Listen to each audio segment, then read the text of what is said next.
Pemirsa, penumpukan penumpang komuter lain pagi ini terjadi di stasiun Manggarai akibat pembatalan sejumlah jadwal perjalanan komuter lain rute Cikarang. Pembatalan jadwal kereta berdampak pada perbaikan tiang listrik aliran atas yang roboh di dekat stasiun Bekasi.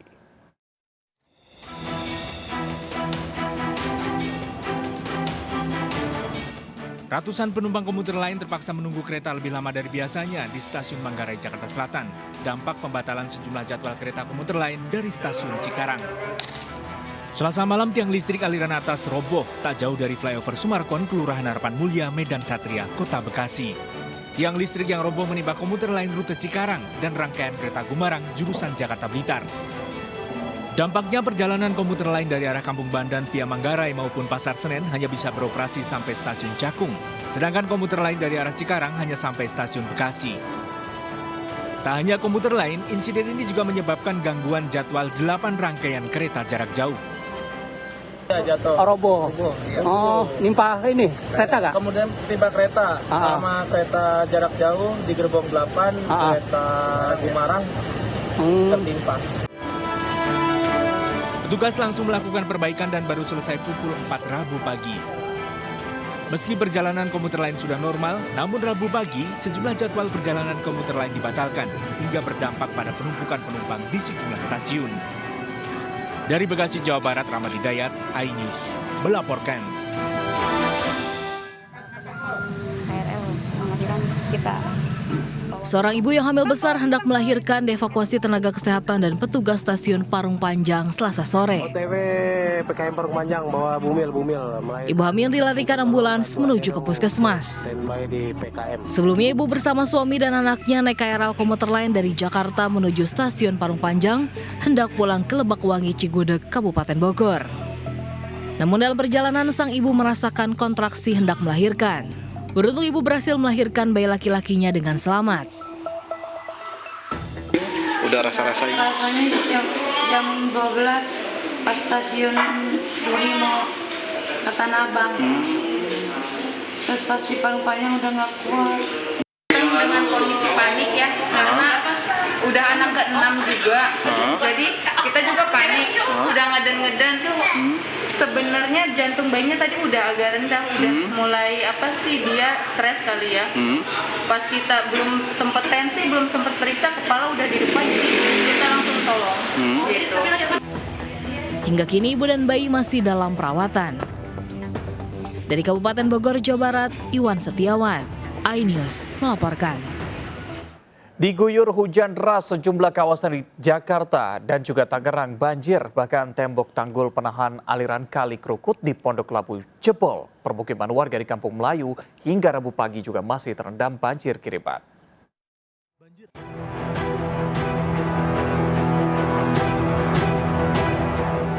Ratusan rumah di tanah rendah Kampung Melayu, Jakarta Timur terendam banjir setinggi 80 cm hingga 1 meter Rabu pagi. Banjir akibat meluapnya Kali Ciliwung, kiriman dari Bogor dan Depok. Warga memilih bertahan di lantai 2 rumah mereka karena sudah terbiasa. Rabu dini hari, ratusan rumah warga di Jalan Adikarya Kebonjeruk, Jakarta Barat terendam banjir setengah meter. Selain akibat hujan deras, banjir di kawasan ini juga kiriman dari Bogor. Kendati belum surut, warga memilih bertahan dan hanya mengevakuasi kendaraan mereka. Ruas Jalan Puri Kembangan Kedoya Selatan, Kebonjeruk, Jakarta Barat, Selasa malam tergenang banjir. Sejumlah kendaraan nekat menerobos, berakhir mogok. Untuk menghindari kendaraan tercebur ke saluran air, petugas PPSU memasang tali pembatas sebagai tanda agar tidak dilalui kendaraan. 120 kepala keluarga di Jalan Bango Pondok Labu Cilandak, Jakarta Selatan mengungsi usai rumah mereka terendam banjir. Banjir akibat jebolnya tanggul sungai yang tidak mampu menampung debit air. Banjir berangsur surut, warga berharap pemerintah segera memperbaiki tanggul dan mengatasi masalah banjir di Jakarta. Tim kontributor iNews melaporkan.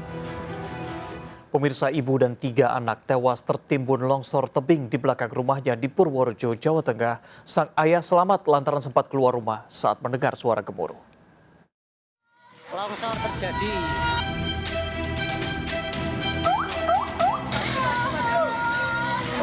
terjadi. Bangunan rumah milik Subur, warga desa Plipiran, Kecamatan Bruno, Purworejo ini nyaris rata dengan tanah. Bangunan tertimbun longsor tebing setinggi 15 meter di belakang rumah. Longsor terjadi usai hujan belasan jam dari Selasa pagi hingga sore. 3 korban sudah. Naas, dalam peristiwa ini 4 penghuni rumah tewas, yaitu ibu, 2 anak, dan 1 cucu yang masih berusia 4 tahun. Keempat korban ditemukan di dalam rumah tertimbun reruntuhan longsoran tanah dan batuan besar dini hari tadi. Evakuasi berlangsung belasan jam dan harus melibatkan alat berat. Korban terakhir yaitu sang ibu ditemukan pukul 9 pagi tadi. Belah dapur dimungkinkan di mana pada saat itu ada yang sempat melihat bahwa survivor maupun korban diduga sedang memasak di dapur. Dalam peristiwa naas ini, sang ayah selamat lantaran sempat keluar rumah saat mendengar bunyi gemuruh longsor. Dari Purworejo, Jawa Tengah, Joy Hartoyo, iNews melaporkan. Pemirsa, waspadalah dengan cuaca buruk yang terjadi di berbagai daerah. Di Trenggalek, Jawa Timur, pasangan suami istri pengendara motor tertimpa pohon besar saat hujan deras.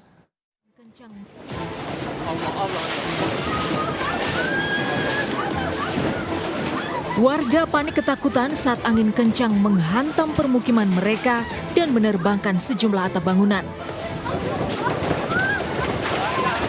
Angin kencang berlangsung sekitar 30 menit melanda 20 desa di 10 kecamatan di Klaten, Jawa Tengah.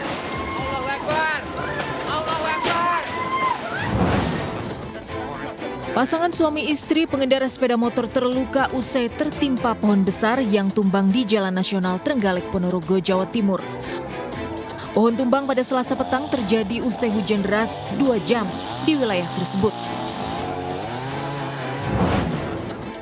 Sementara itu di Kecamatan Tamanan, Bondowoso, Jawa Timur, hujan deras dan angin kencang merusak 13 rumah pada Selasa sore. Sejumlah pohon tumbang dan menutup akses jalan. Tim Liputan iNews melaporkan.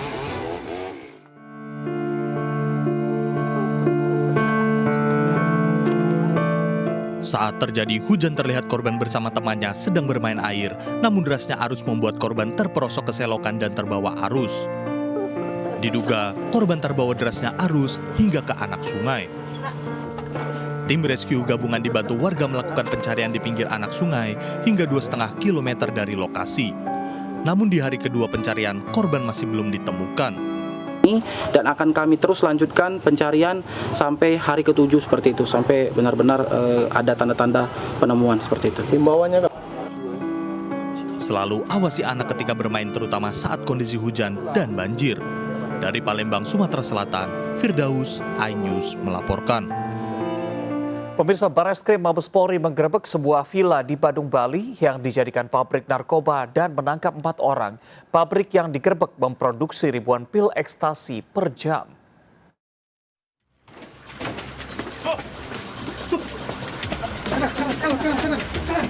Polisi menggerebek laboratorium rahasia di sebuah villa di Jalan Cempaka Gading, Desa Ungasan, Badung, Bali.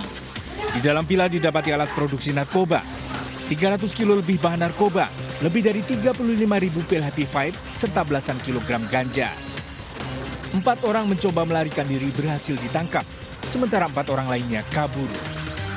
Penggerebekan pabrik narkoba ini berawal dari pengungkapan kasus narkoba di Yogyakarta dengan barang bukti 25 kg asis padat pada bulan September lalu. Di Yogyakarta pada bulan September 2024 di Yogyakarta, yang pada saat itu kita bisa menangkap 25 kg dan akan dikirim ke Belanda. Setelah kita lakukan penyelidikan, ternyata barang-barangnya berasal dari Bali. Sebelum digerebek, sindikat pembuat narkoba ini selalu berpindah-pindah, mulai dari kawasan Gatsu ke Padang Sambian dan Pasar, hingga akhirnya terbongkar di Desa Ungasan, Kuta Selatan, Badung. 4 orang tersangka terancam 20 tahun penjara. Dari Badung, Bali, Bagus Alit, iNews melaporkan. Setelah viral video narapidana pesta narkoba, Dirjen Pemasyarakatan Kemenkumham telah menonaktifkan Kalapas Tanjung Raja, Belarudin, dan KPLP Tanjung Raja Ade Arianto. Kedua pejabat ini akan diperiksa terkait dengan dugaan pesta narkoba.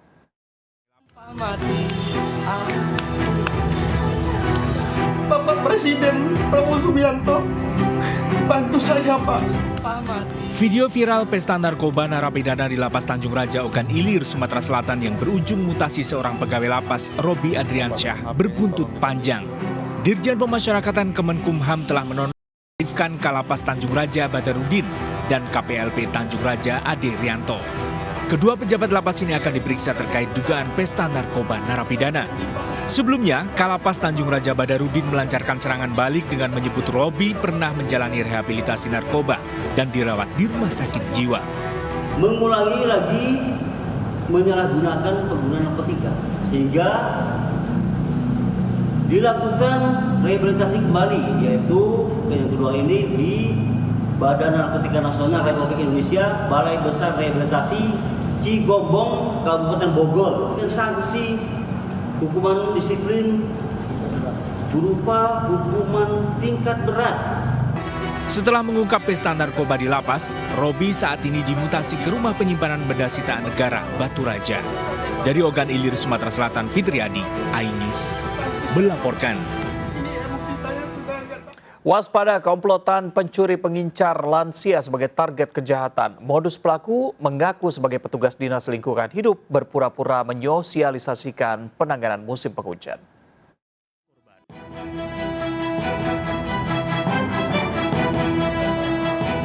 Empat pria berboncengan sepeda mengincar rumah lansia di Bangkalan, Jawa Timur. Kepada korban, pelaku mengaku petugas Dinas Lingkungan Hidup datang untuk mensosialisasikan upaya pencegahan menjelang musim hujan. Seorang pelaku mengalihkan perhatian korban, berpura-pura memeriksa saluran air. Pelaku lain menyelinap ke rumah, menggasak barang berharga korban. Seorang lansia kehilangan perhiasan puluhan juta rupiah. Seorang emak-emak beraksi di toko sembako di Pasar Sukomoro, Nganjuk. Pelaku mengambil sekarung beras, rokok, minyak goreng, dan barang lainnya. Pelaku lalu kabur mengendarai sepeda motor. Kasus pencurian dilaporkan korban ke Mapolsek Sukomoro. 4 wanita digelandang ke Mapolrestabes Palembang karena mencuri di sejumlah pusat perbelanjaan.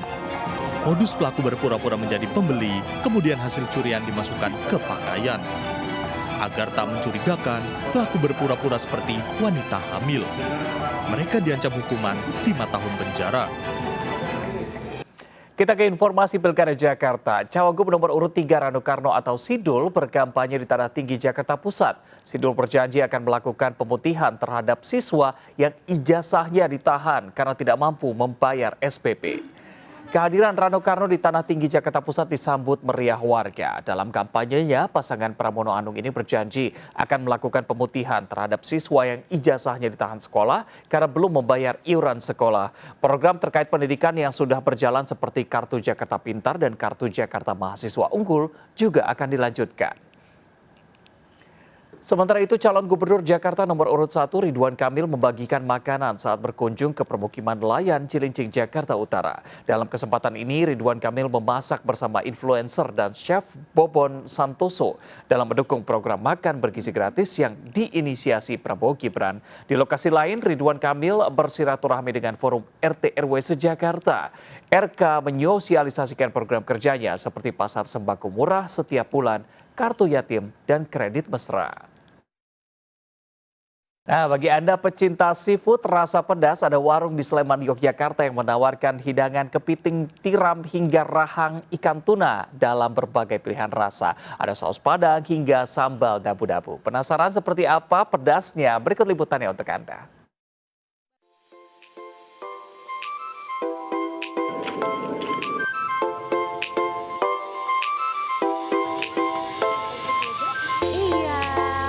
Memesan hidangan seafood di warung makan Kepiting Bang Jai di Sleman, Yogyakarta, semuanya bisa saya pilih sendiri, termasuk kepiting dan tiram. Tak ketinggalan, ada pula rahang ikan tuna jumbo. Beragam bumbu ditawarkan benar-benar menggoda selera. Mulai dari saus padang, asam manis, lada hitam, hingga saus mentega. Hampir matang, kepiting diguyur saus padang. Penyajiannya dipadukan kerang hijau dan jagung manis. Lagi-lagi saya tergoda mencicipi rahang ikan tuna bakar bumbu rica. Satu porsi rahang ikan tuna bisa disantap 2 atau 3 orang. Duh, kali ini saya tak bisa menolak hidangan tiram yang jarang ditemui di tempat lain. Tersedia tiram mentah dengan perasan jeruk lemon, ataupun tiram bakar dibaluri topping sesuai pilihan, keju mozzarella atau sambal dabu-dabu. Seafood ditawarkan harga terjangkau mulai Rp20.000. Kalau untuk kepiting, kami paket itu mulai dari 88.000, itu udah paket, udah include nasi, ada kerangnya dan ada kepitingnya. Kalau untuk seafood sekitar range 20 ribuan. Nah, silakan datang, ajak keluarga dan juga teman kamu. Dari Sleman, Anissa Rizky, Alfaduli Kusnarto, iNews melaporkan untuk Anda. Saya mau lanjutin lagi pemirsa.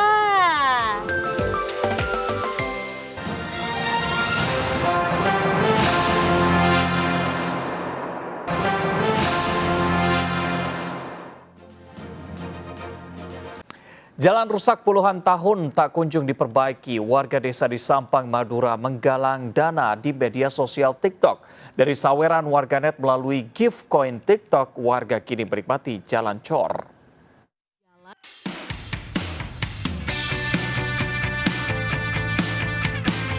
Jalan cor semen di Dusun Magar, Desa Batuporo Barat, Sampang, Madura ini ditulisi jalan warga TikTok. Jalan ini memang dibangun dari saweran warganet melalui live media sosial TikTok. Awalnya jalan desa ini rusak parah dan membahayakan pengendara. Puluhan tahun menanti namun tak kunjung diperbaiki, warga lantas patungan uang untuk perbaikan jalan. Salah satu warga lantas mengunggah aktivitas perbaikan jalan sambil live TikTok. Dari situlah banjir simpati warganet dan ikut tertarik memberikan gift coin untuk membantu perbaikan jalan. Biar warga itu lebih kompak lagi, juga bisa semangat lagi karena ini masih ada 2 titik, titik 10 dan titik 11.